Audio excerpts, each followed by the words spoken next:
प्रेम से बोलिए श्री हरि विष्णु भगवान की जय हो। प्रिय भक्तों, आज मैं आपको सुनाने वाली हूँ शरद पूर्णिमा की एक बेहद और दुर्लभ पौराणिक कथा। इस कथा को आप पूरे ध्यान से सुनिएगा, क्योंकि अगर आप आधी अधूरी कथा सुनते हैं तो उससे कुछ भी लाभ प्राप्त नहीं होता है। संपूर्ण कथा को सुनने के बाद ही सारा लाभ प्राप्त होता है और व्यक्ति के जीवन में एक उज्जवल भविष्य की कामना होती है।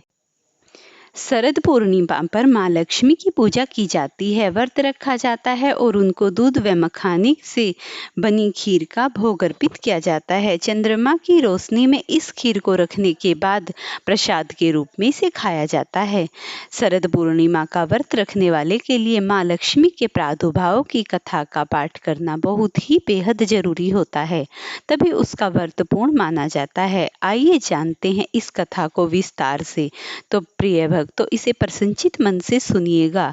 शरद पूर्णिमा का व्रत रखने वाले माँ लक्ष्मी की पूजा विधि विधान से करते हैं।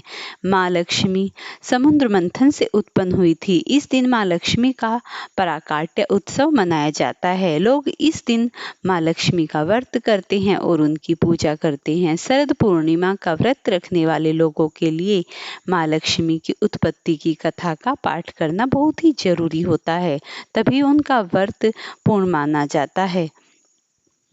एक समय की बात है जब भीष्म जी ने कहा, हे मुनि, मैंने तो सुना था कि लक्ष्मी जी क्षीर समुद्र से प्रकट हुई थी, फिर आपने कैसे कहा कि वे भृगु की पत्नी ख्याति के गर्भ से उत्पन्न हुई थी? तब बोले पुल सत्यजी ने कहा, राजन, तुमने मुझसे जो प्रश्न किया था उसका उत्तर सुनो। लक्ष्मी जी के जन्म का संबंध समुद्र से है। यह बात मैंने भी ब्रह्मा जी के मुख से सुन रखी है। एक समय की बात है, दैत्यों और दानवों में बड़ी भारी सेना लेकर देवताओं पर चढ़ाई कर दी। उस युद्ध में दैत्यों के सामने देवता परास्त हो गए।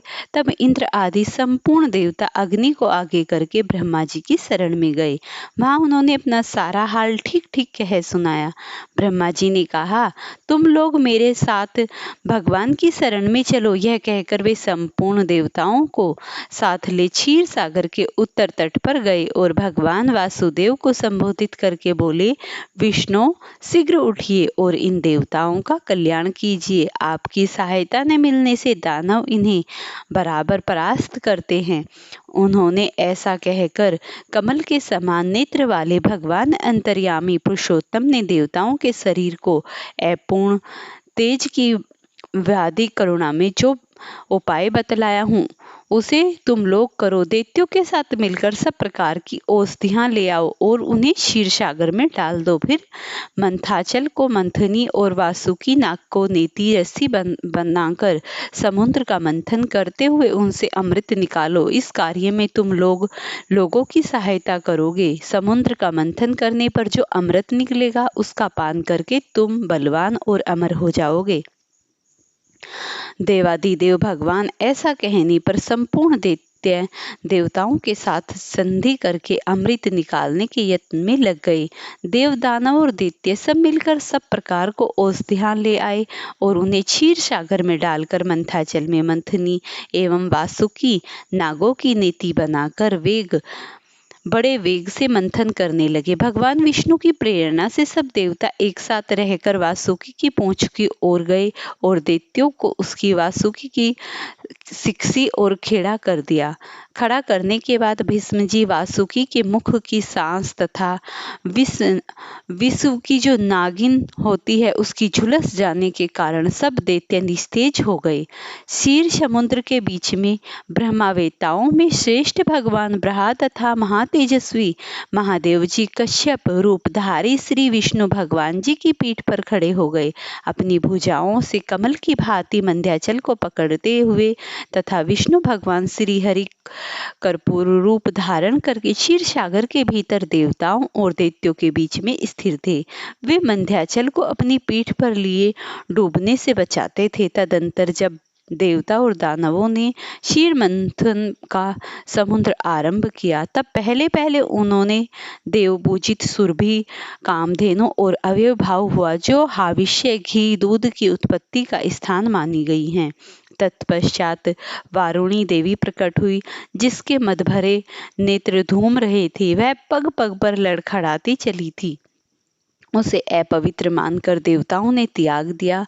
तब वह असुरों के पास जाकर बोली, दानवों, मैं बल प्रदान करने वाली देवी हूँ, तुम मुझे ग्रहण करो। दैत्यों ने उसे ग्रहण कर लिया। इसके बाद पुनः मंथन आरंभ होने पर पारिजात कल्प वृक्ष उत्पन्न हुआ, जो अभी शोभा से देवताओं का आनंद बढ़ाने वाला था। तदंतर 60 करोड़ अप्सराएं प्रकट हुई, जो देवताओं और दानवों की मान्यता रूप से भोग्या हैं। जो लोग पुण्य कर्म करके देवलोक में जाते हैं, उनके भी ऊपर समान अधिकार होता है। अप्सराओं के बाद शीतल किरणों वाले चंद्रमा का प्रादुर्भाव हुआ, जो देवताओं को आनंद प्रदान करने वाले थे।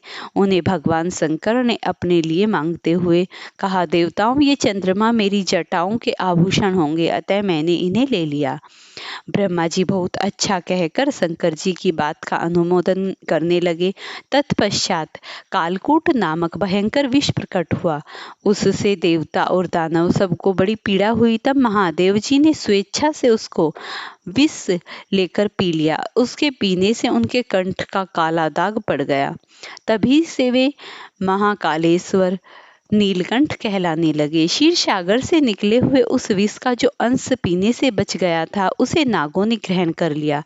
तदंतर अपने हाथ में अमृत से भरा हुआ कमंडलू लिए धन्वंतरी जी प्रकट हुए। वे श्वेत वस्त्र धारण किए हुए थे। वेदराज इसके बाद उसे एक दर्शन में सबका मन स्वास्थ्य व प्रसन्न हो गया। इसके बाद उसे समुद्र से उच्चेश्वरा घोड़ा ऐरावत नाम का हाथी, ये दोनों क्रमशः प्रकट हुए। इसके पश्चात क्षीर सागर से लक्ष्मी देवी का प्रादुर्भाव हुआ, जो खिले हुए कमल पर विराजमान थी और हाथों में कमल लिए थी। उनकी प्रभा चारों ओर छटक रही थी। उस समय महर्षियों ने श्री सूक्त का पाठ करते हुए बड़ी प्रसन्नता के साथ उसका स्तवन किया।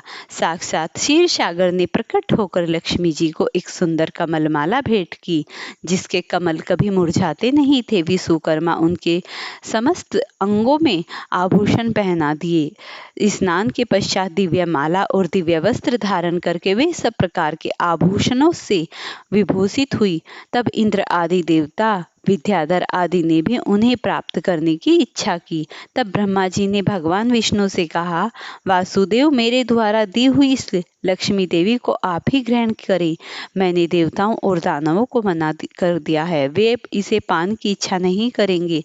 आपने जो स्थिरता पूर्वक इस समुद्र मंथन के कार्य को संपन्न कराया है, इससे आप और भी संतुष्ट हों। यो कहकर ब्रह्मा जी लक्ष्मी जी से बोले, देवी, तुम भगवान केशव के पास जाओ, मेरे दिए हुए पति को पाकर अनंत वर्षों तक आनंद का उपभोग करो। ब्रह्मा जी ऐसा कहने पर लक्ष्मी जी समस्त देवताओं के देखते ही देखते श्री हरि के वक्ष स्थल में चली गई और भगवान से बोली, देव, आप मेरे परित्याग न करें। संपूर्ण जगत के प्रियतम, मैं सदा आपके आदेश का पालन करती हुई आपके वक्ष स्थलों में निवास करूंगी। यह कहकर लक्ष्मी जी ने कृपापूर्ण दृष्टि से देवताओं की ओर देखा। इससे उन्हें बड़ी प्रसन्नता हुई। इधर लक्ष्मी जी से परित्याग होने पर दैत्यकों का बड़ा उद्वेग हुआ। उन्होंने झटपट धन्वंतरी के हाथ से अमृत का पात्र छीन लिया। तब विष्णु ने माया से सुंदर स्त्री का रूप धारण करके दैत्यों को लुभाया और उनके निकट जाकर कहा, यह अमृत का कमंडलू मुझे दे दो। उस त्रिभुवन सुंदरी रूपवती नारी को देखकर दैत्यों का चित्त वंशीभूत हो गया। उन्होंने चुपचाप वह अमृत उस सुंदरी के हाथ में दे दिया और स्वयं उसका मुंह ताकने लगे। दानवों से अमृत लेकर भगवान ने देवताओं को दे दिया और इंद्र आदि देवता तत्काल उस अमृत को पी गए। यह देख दैत्यगण भांति भांति अस्त्र शस्त्र और तलवारों को हाथ में लेकर देवताओं पर टूट पड़े, परंतु देवता अमृत पीकर बलवान हो चुके थे। उन्होंने दैत्य सेना को परास्त कर दिया। देवताओं की मार पड़ने पर दैत्यों ने भागकर चारों दिशाओं की शरण ली और कितने ही पाताल में घुस गए। तब संपूर्ण देवता आनंदमग्न मन हो शंख चक्र और गदा धारण करने वाले भगवान विष्णु को प्रणाम करके स्वर्गलोक को चले गए। तब से सूर्यदेव की प्रभा स्वच्छ हो गई, वे अपने मार्ग से चलने लगे। भगवान अग्निदेव भी मनोहर दीप्ति से युक्त हो प्रज्वलित होने लगे। तब सब प्राणियों का मन धर्म में संलग्न रहने लगा। भगवान विष्णु से सुरक्षित होकर समस्त त्रिलोकी श्री संपन्न हो गई। उस समय समस्त लोकों को धारण करने वाले ब्रह्मा जी ने देवताओं से कहा, हे देवगण, मैंने तुम्हारी रक्षा के लिए भगवान श्री हरि विष्णु तथा देवताओं के स्वामी उमापति महादेव जी को नियुक्त किया है। वे तुम दोनों तुम्हारे योगक्षेम का निर्वाह करेंगे। तुम सदा उनकी उपासना करते रहना, क्योंकि वे तुम्हारा कल्याण करने वाले हैं। उपासना करने से ये दोनों महानुभाव सदा तुम्हारे क्षेम के साधक और वरदायक होंगे। यूं कहकर भगवान ब्रह्मा अपने धाम को चले गए। उनके चले जाने के बाद इंद्र ने त्रिलोक की राह ली। तत्पश्चात श्री हरि और शंकर जी ने अपने अपने धाम वैकुंठ एवं कैलाश में जा पहुंचे। तदंतर देवराज इंद्र इन तीनों की रक्षा करने लगे। महाभाग इस प्रकार लक्ष्मी जी क्षीर सागर में प्रकट हुई और क्षीर सागर में ही उनका प्रादुर्भाव हुआ था। इसीलिए आज माता लक्ष्मी का प्रादुर्भाव प्राकट्य मनाया जाता है। अब आप एक और पौराणिक कथा सुनिए। बहुत समय पहले कंचनपुर नामक नगर में राजा चंद्रहास राज्य करते थे। वे बड़े पराक्रमी और दानी थे, परंतु अपने राजवैभव में इतने लीन हो गए कि भगवान की भक्ति से विमुख हो गए। एक वर्ष अश्विन मास में पूर्णिमा की रात्रि को जब संपूर्ण नगर के लोग कंजरी पूर्णिमा का व्रत कर रहे थे, राजा अपने महल में नित्य और मदिरा में मग्न थे। आधी रात के समय जब वे विश्राम करके लेटे तो उन्हें स्वप्न में एक दिव्य स्त्री का दर्शन हुआ। वह अत्यंत तेजस्वी देवी थी जो कमल पर विराजमान थी। उन्होंने कहा, हे राजन, मैं लक्ष्मी हूँ। आज शरद पूर्णिमा की रात है। इस रात्रि में जो जागरण कर मेरा स्मरण करता है, उनके घर सदा धन धान्य और सुख का वास रहता है, परंतु जो इस दिन मद्यपान, नृत्य या आलस्य करता है, उससे मैं सदा के लिए दूर हो जाती हूँ। राजा भयभीत हो गए। उन्होंने तत्पश्चात करते हुए जागरण किया, भक्ति गीत गाए और देवी से क्षमा मांगी। सुबह होते होते उनके महल में चमत्कार हुआ। जो धन धान्य वर्षा से सूख गया था, वह पुनः भर गया। राजा ने नगरवासियों को बुलाकर कहा, हे प्रजाजनों, शरद पूर्णिमा की यह रात्रि केवल जागरण की नहीं, बल्कि यह भक्ति और समर्पण की रात्रि है। तब से हर वर्ष लोग कुंजरी पूर्णिमा का व्रत श्रद्धा से करने लगे। लोगों में इस व्रत को करने के लिए पूरी उत्साहिकता आ गई और तभी से माता लक्ष्मी का प्राकट्य हुआ था और माता लक्ष्मी की पूजा हर घर में होने लगी। इसी प्रकार एक और कथा सुनिए। वाराणसी नगरी में ललिता ब्राह्मणी नाम की एक स्त्री रहा करती थी। वह अत्यंत ही गरीब थी, परंतु बड़ी श्रद्धा से हर व्रत क्या करती थी। जब अश्विन मास की पूर्णिमा आई तो उसने अपनी छोटी बेटी के साथ कुंजरी पूर्णिमा का व्रत रखा। रात में दोनों माँ बेटी जागरण करते हुए लक्ष्मी जी के भजन गा रही थी। तभी द्वार पर एक वृद्धा आई, बोली, पुत्री, क्या तुम मुझे दान दोगी? ललिता ने कहा, माँ, मेरे पास तो दान में देने के लिए कुछ भी नहीं है, फिर मैं दान किस चीज का दूंगी? ललिता ने कहा, देने के लिए कुछ तो है ही नहीं माँ, परंतु आपने अपने भाग का खीर दे देती हूँ। मेरे पास खीर है खाने के लिए, ये मेरे भाग्य की, ये मैं आपको देती हूँ। वृद्धा ने प्रसन्न होकर कहा, तू नहीं जानती मैं स्वयं महालक्ष्मी हूँ। तूने आज इस पवित्र पूर्णिमा की रात्रि में मुझे अपने भाग की खीर दी है, अब तेरा जीवन बदल जाएगा। सुबह जब ललिता जागी तो उसके झोपड़े के स्थान पर सुंदर भवन था। बर्तन, अनाज और सोना भरा पड़ा था। उस दिन से गांव वाले कहने लगे, जो अश्विन मास को कोजागरी पूर्णिमा को दान करता है और जागरण करता है, साक्षात देवी लक्ष्मी उसके द्वार पर आ जाती हैं। इसी प्रकार एक नगर में सुधाकर नाम का व्यापारी रहता था। वो बहुत ही धनवान परंतु अत्यंत कंजूस तो वह कभी ना ही तो दान करता और ना ही लोगों को भोजन देता। कुछ भी वह धर्म कार्य में नहीं था, न ही वह किसी व्रत का भाग लेता। उसकी पत्नी धर्मपरायण थी और उसे सदा समझाती, स्वामी लक्ष्मी वहीं रहती है जहाँ दान, भक्ति, पुण्य कर्म होते हैं। परंतु वह हर बार हंसकर टाल देता। एक वर्ष अश्विन पूर्णिमा की रात्रि को जब लोग लक्ष्मी पूजन कर रहे थे, सुधाकर ने अपनी तिजोरी गिनी और वह सो गया। रात्रि के तृतीय पहर में उसे सौपन हुआ कि उसे सारी तिजोरी खाली हो गई है। तभी वह झटपटाहट से घबरा गया और उठा। अचानक देवी लक्ष्मी प्रकट हुई और बोली, सुधाकर, धन का अभिमान न कर। आज शरद पूर्णिमा है। जो व्यक्ति इस रात्रि को जागरण कर भक्ति करता है उसे असीम कृपा प्राप्त होती है, पर जो केवल धन का लोभी है उसे मैं सदा के लिए दूर हो जाती हूँ। जागते ही सुधाकर ने तत्पश्चात किया और अगले ही दिन दान किया। उसने व्रत रखा, गरीबों को भोजन कराया और फिर से व्यापार किया। इस बार उसका व्यापार दोगुना चलने लगा। तभी उसने कहा, लक्ष्मी केवल तिजोरी में नहीं, सच्चे कर्म और भक्ति में रहती हैं। तभी से उसने अश्विन माह की कोजरी कोजागरी शरद पूर्णिमा की रात्रि में जो व्यक्ति जागरण और भक्ति करता है उसे लक्ष्मी जी साक्षात दर्शन देती हैं।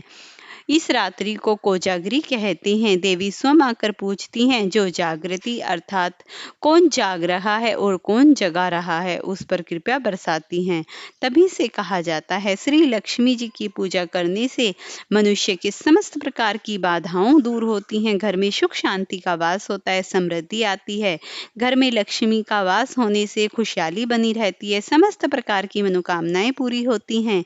और कोजागरी लक्ष्मी जी का व्रत करने से घर में धन धान्य की कमी तो पूरी हो ही जाती है। व्यक्ति को समस्त प्रकार के सुख भोगने के बाद अंत में भगवान श्री हरि केशव के श्री चरणों का धाम मिलता है।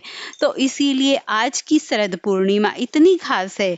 जो मनुष्य आज का व्रत पूरी श्रद्धा भक्ति से रखने के बाद शाम को खीर बनाकर तारों की छांव में सूर्य की रोशनी में रख देता है और उस खीर का भोजन श्रवण करता है, तो उस खीर से उसके दैहिक शरीर में जो भी कष्ट होते हैं वो सूर्य की रोशनी के समान हो जाते हैं। सब कुछ उसके शरीर से क्षीण होकर उसे एक नया प्रकाश मिलता है और माता लक्ष्मी का आशीर्वाद प्राप्त होता है। साथ ही भगवान श्री हरि विष्णु उसकी समस्त प्रकार की बाधाएं भी दूर करते हैं। इस प्रकार आज की पूर्णिमा इतनी बेहद खास पूर्णिमा है। तो इस व्रत को जो भी भक्त सच्चे मन से करता है वो इस लोक में और अंत में उसके इहलोक और परलोक दोनों सुधर जाते हैं। प्रेम से बोलिए श्री लक्ष्मीपति नारायण की जय हो। प्रिय भक्तों, अगर आज आपको ये वीडियो पसंद आई हो तो इसे लाइक शेयर करना, चैनल पर नए हैं तो चैनल को जरूर सब्सक्राइब कर लेना।